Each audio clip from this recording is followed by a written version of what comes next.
দেখুন, আপনি এবং আমি কখনোই প্রলুব্ধ হওয়া থেকে বাঁচতে পারবো না। হারাম সবসময় আমাদের সামনে আসবে, আর এটা সবসময় আমাদেরকে আহ্বান করবে। আর শয়তানু ইয়াইদুকুমুল ফাকর, শয়তান তোমাদেরকে দেউলিয়াত্বের প্রতিশ্রুতি দিবে। অন্য কথায়, যখন আপনি হালাল পথে চলবেন, শয়তান আপনাকে প্রতিশ্রুতি দিবে তুমি সুযোগ হারিয়ে ফেলছো, তুমি বঞ্চিত হচ্ছ, সবাই কত মজা করছে, তুমি অনেক মজা করতে পারতে, তুমি আরও অর্থ উপার্জন করতে পারতে, তুমি আরও ইন্দ্রিয় সুখ উপভোগ করতে পারতে। সেই সব সময় আপনার কাছে বিজ্ঞাপন দিতে থাকবে বিকল্প পণ্যের, বিকল্প পন্থার, নিজের কামনাকে চরিতার্থ করার। কিছু যায় আসে না যে কতটুকু কোরআন মুখস্থ করেছেন, কিছুই যায় আসে না যে কি পরিমাণ তাহাজ্জুদ আপনি পড়েছেন, এগুলো কোনোটাতেই আসে যায় না।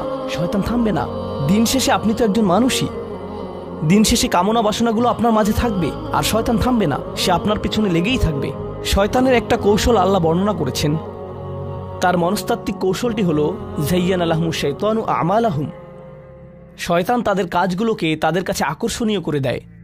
শয়তান আপনার কাছে আসবে, আপনাকে প্রলুব্ধ করবে। তখন আপনি বলবেন, হ্যাঁ এটা খারাপ, কিন্তু আমি তো অনেক ভালো কাজও করি।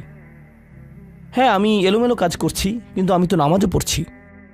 আর আমি তো কাফেরও না, তো সমস্যার কিছু নেই। আর এইবার করেই আমি থেমে যাব। এমন না